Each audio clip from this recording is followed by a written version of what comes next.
It was on one fine Friday evening. My father was sitting alone, staring at the sun setting on the horizon on the shoulders of Mount Kilimanjaro. I sat next to him and he turned to me and asked, "My son, where does the sun goes after it sets and where does the moon comes from?"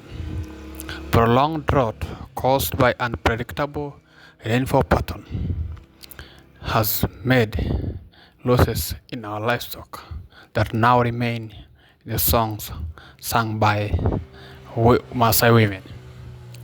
The Maasais are primarily livestock keepers. Livestock are the source of their livelihood and an integral part of their identity. However, today their way of life is under immense threat.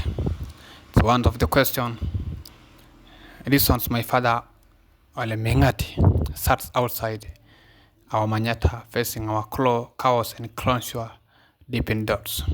What do we do? I asked my father as we walked to meet our small herd of livestock coming from the bush. We became better managers of the small grazing areas we have, he said. Our forefathers taught us ways on how to save and control grazing to secure pastures for, for livestock and wildlife throughout the year. The vast rangelands of Amboseli become abundant in pastures over the rainy season. They transform from golden savanna into large ferdinand plains. Traditionally, my father explained that they employed rotational grazing throughout the year by moving their cattle between different pastures area based on seasons to avoid overgrazing and unsustainable grazing. As we greeted my brother who was herding our livestock that day, my father explained that to further ensure livestock make it through tough times, they would have grass banks called Olopololi and Ingaron. These banks, he said, were reserves that would offer crucial support in hard times. These systems, I realized, are unique indigenous structures that enable the community to sustainably use their resources, ensuring land restoration and adaptation. The movement of wildlife from one area to another reduces the pressure exerted on the land by livestock and ensure the grass is able to replenish during the rainy seasons.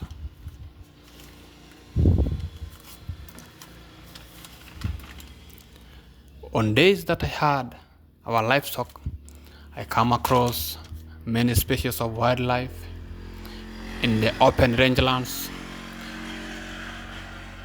grazing alongside our cattle. I would see browsers and grazers such as zebras, giraffes, gazelles, and many others, though my favorite are elephants. I am amazed by their giant size and their huge long tusk. However, during drought, I would come across many elephant carcasses who have died due to lack of pasture or water. But Dad, why can't we use this knowledge now? I asked. I don't want to see any more livestock losses and elephants dead.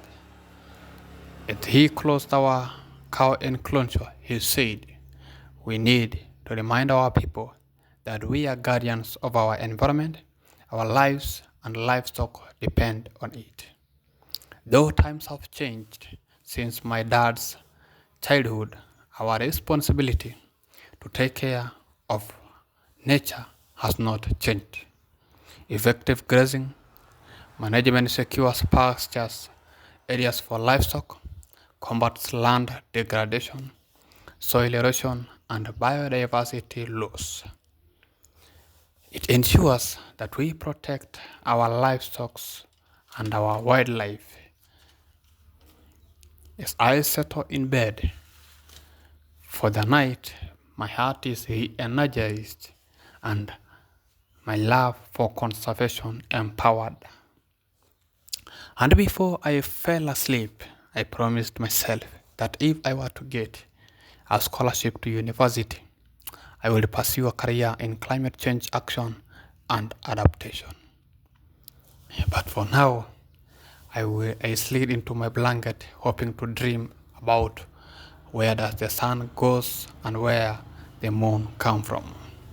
My name is Jackson. I'm from the Amboseli, a Maasai young warrior who loves nature. Thank you very much.